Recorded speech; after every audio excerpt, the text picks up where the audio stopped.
અંકલેશ્વર વાલિયા ચોકડી decent hotel પાસે 4 દિવસીય બાળકને ત્યજી માતા-પિતા ફરાર થઈ ગયા છે.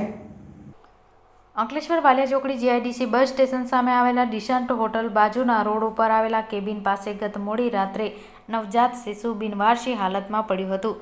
જે અંગે સ્થાનિકો દ્વારા અંકલેશ્વર બી ડિવિઝન પોલીસને જાણ થતાં પોલીસ ઇન્સ્પેક્ટર વી.કે. ભૂતિયા તથા head constable Pravin Patel staff સાથે તાત્કાલિક અસરથી સ્થળ ઉપર દોડી ગયા હતા અને બાળકને તાત્કાલિક અંકલેશ્વરની બાળકોની ખાનગી હોસ્પિટલ ખાતે સારવાર હેઠળ ખસેડવામાં આવ્યું હતું. જ્યાં બાળક તાજું જન્મેલું નહીં પણ 4 દિવસ પૂર્વ જન્મેલા હોવાનું સામે આવ્યું હતું.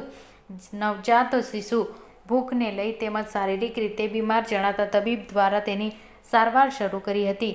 4 દિવસીય પુત્રને ત્યજી દેવાયેલા હાલતમાં મળી આવ્યા બાદ પોલીસ અને તબીબ બંનેના હૃદય દ્રવી ઉઠ્યા હતા.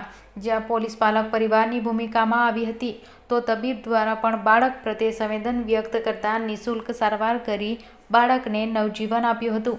જ્યાં પોલીસની કોમળ હૃદયના હેત બાળક પર જોવા મળ્યો હતો તો તેને ત્યજી દેનાર વાલી પ્રત્યે રોષ ભાવ જોવા મળ્યો હતો. પોલીસ દ્વારા જ્યાંથી બાળક મળી આવ્યું છે તે વિસ્તારમાં આજુબાજુ લાગેલા સીસીટીવી ફૂટેજ મેળવી તપાસ શરૂ કરી બાળકોના માતા પિતાની શોધખોળ શરૂ કરી હતી.